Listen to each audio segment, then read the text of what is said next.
النهارده بقى هنعمل أكلة سريعة وخفيفة، بس ما أقولكوش بقى على جمالها. جميلة جدا جدا جدا.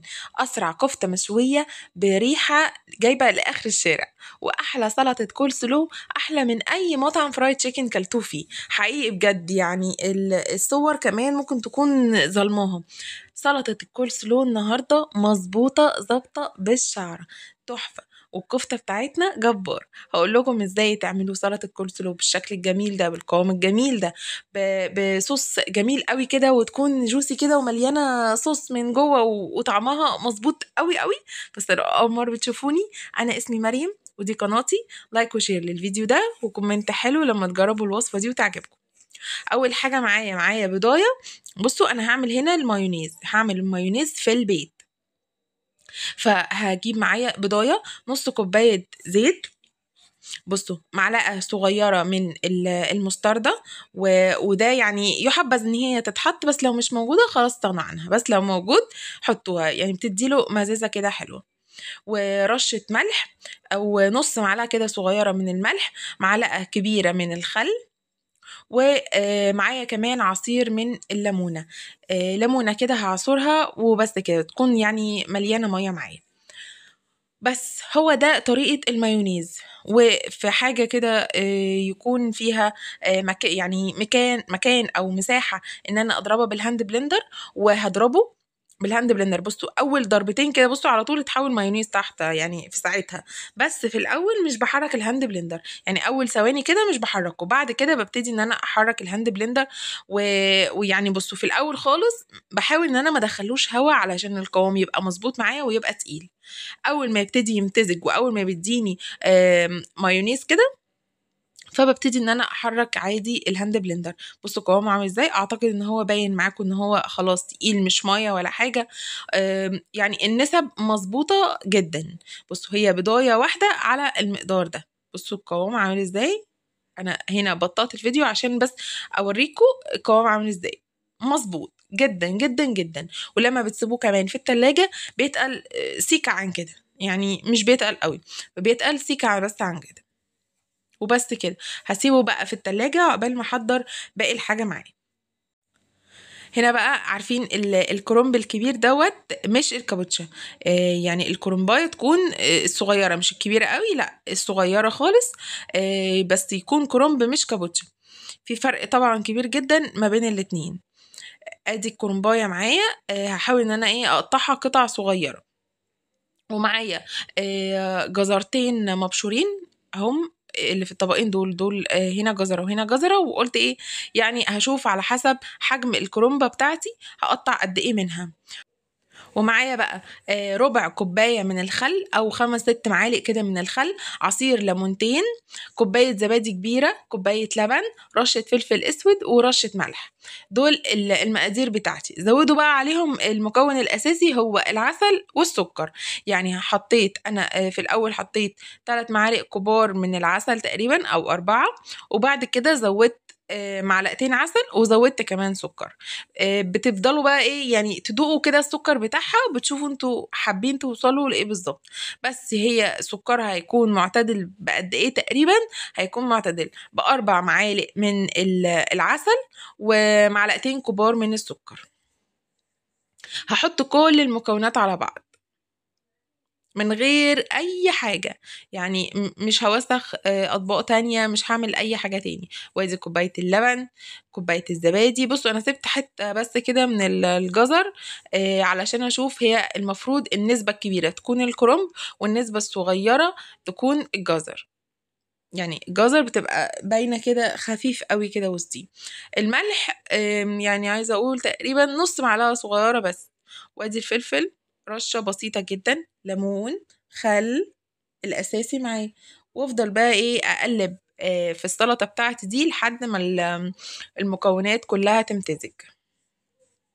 هنا بقى طلعت المايونيز بتاعي من التلاجة وابتديت ان انا احطه. بصوا انا بس بوريكم شايفين القوام عامل ازاي. ابتدى ان هو يتقل سيكا زي ما قلت عن الاول. هتحتاج قد ايه سلطة المايونيز؟ هتحتاج كوباية مايونيز، او المقدار اللي احنا عملناه بالظبط. المقدار اللي احنا عملناه مع بعض تقريبا كان كوباية، هحطها كلها على السلطة. يعني انا حطيت كده حبة وبعد كده هكمل الباقي يعني. وبس كده هفضل بقى اقلب فيها وادوق السكر بتاعها. هنا زي ما انا قلت ان انا زودت عسل وقلت لكم المقادير، وتفضلوا تدوقوها لحد ما تظبط معاكم. هتفضلوا تقلبوها لحد ما بصوا شايفين الصوص من تحت جميل جدا. وشوية كمان وهي بتنزل مية كده بس حاجة بسيطة يعني. وبس كده حطيتها في علبة يكون ليها غطا معايا علشان احطها في التلاجة، ومفيش اي روايح تانية تكرف عليها ولا اي حاجة. وبس كده شلتها في التلاجة بقى لحد ما اجهز الغدا بتاعي. هنا بقى هعمل الكفتة المشوية بتاعتي بطريقة سريعة قوي، هقول لكم ايه هي. بصوا حطيت نص كيلو المفروم عليه بصلاية كبيرة بس فرمتها في الكبة فرم ناعم جدا. وهبتدي بقى احط التوابل بتاعتي. حطيت معلقه صغيره من البصل البودره، معلقه صغيره من الثوم البودره، معلقه صغيره من البابريكا، نص معلقه صغيره من الفلفل الاسود، ومعلقتين صغيرين من توابل اللحمه المشويه او توابل كفته مشويه، الاتنين ينفعوا. والملح بقى حسب الرغبة، يعني لو التوابل بتاعتكم دي فيها ملح، لو كانت توابل اللحمة اللي انتوا هتحطوها فيها ملح فانتوا مش هتحطوا ملح. لو ما فيهاش فانتوا هتضطروا ان انتوا تزودوا الملح بتاعكم وتظبطوه. فانا التوابل بتاعتي كان فيها ملح بس مش كتير، يعني كانت محتاجة سنة ملح. وحطيت بقى هنا ايه نص معلقة صغيرة بس من البيكنج باودر، بيخليها كده ايه يعني طرية كده من جوه وجوسي شوية ويعني بتنفش كده سيكة وهي في الفرن. قلبت بقى كل المكونات دي مع بعض. وبصوا هفضل اعجن فيها كده اللحمة مع كل حاجة فيها علشان خاطر تديني عرق كده وتديني خيوط فيها من جوه. يعني بصوا بعد ما اقلبها شوية هوريكم انا قصدي ايه. بتديني كده ايه يعني لو مسكت القطعة وفتحتها كده من النص هتديني خيوط كده في النص. بس هقلب فيها وتدقوها بقى تعرفوا تظبطوا الملح بتاعكم علشان خاطر تطلع بيرفكت من غير ولا غلطة. انا هنا فضلت اعجن فيها شوية تاني، يعني مش هما دول بس اللي قدام الكاميرا. بصوا في خيوط كده بتتشد معايا شايفينها. هو ده المفروض نوصله في عجينة الكفتة بتاعتي. هصبعها صبعوا بقى زي ما انتوا حابين، عايزين تعملوها كور صغيرة، حابين ان انتوا تعملوها صوابع كفتة. بصوا انا هنا حطيتها على ظهر الشوكة علشان تكون مفتوحة كده من النص. ودهنت بس ايدي دهنة كده من الزيت او دهنت الشوكة دهنة من الزيت لو محتاجة، مش محتاجة فخلاص. بصوا بس كده علشان خاطر تكون زي اللي بنشتريها بالظبط من بره. عايزه اقول لكم ان ريحتها رهيبه رهيبه رهيبه بجد، وطعمها كان تحفه تحفه حقيقي يعني.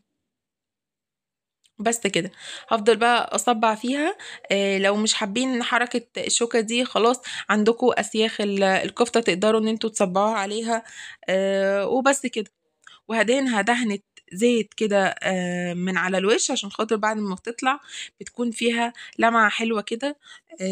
يعني مش بتزودها حاجة ولا بتنقصها حاجة، بس بتكون فيها لمعة كده حلوة قوي. وطبعا البابريكا بتديها لون احمر كده بزيادة يعني، وكمان بتديها طعم المشويات. البابريكا بتكون بابريكا مدخنة مش بابريكا عادية. خلصت بقى كل الكمية بتاعتي ودخلتها على فرن سخن جدا، درجة حرارة 200.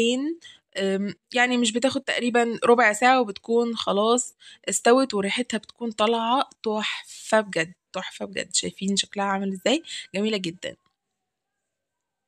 هدخلها بقى الفرن ودي شكلها. وعملت جنبها بقى سلطة طحينة، وعملت رز برز بالخلطة وموجود هنا برضو على القناة عملته قبل كده.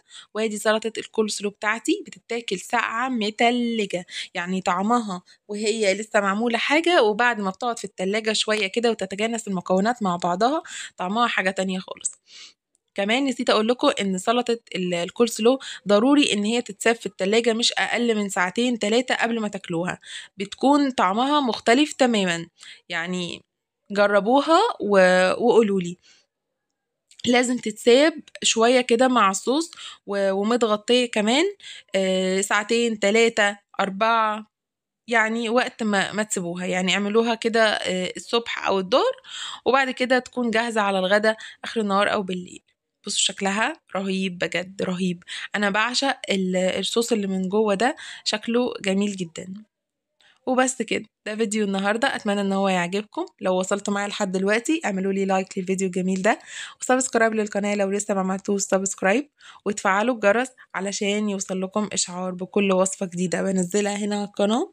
واشوفكم بقى في فيديوهات تانية كتير جدا.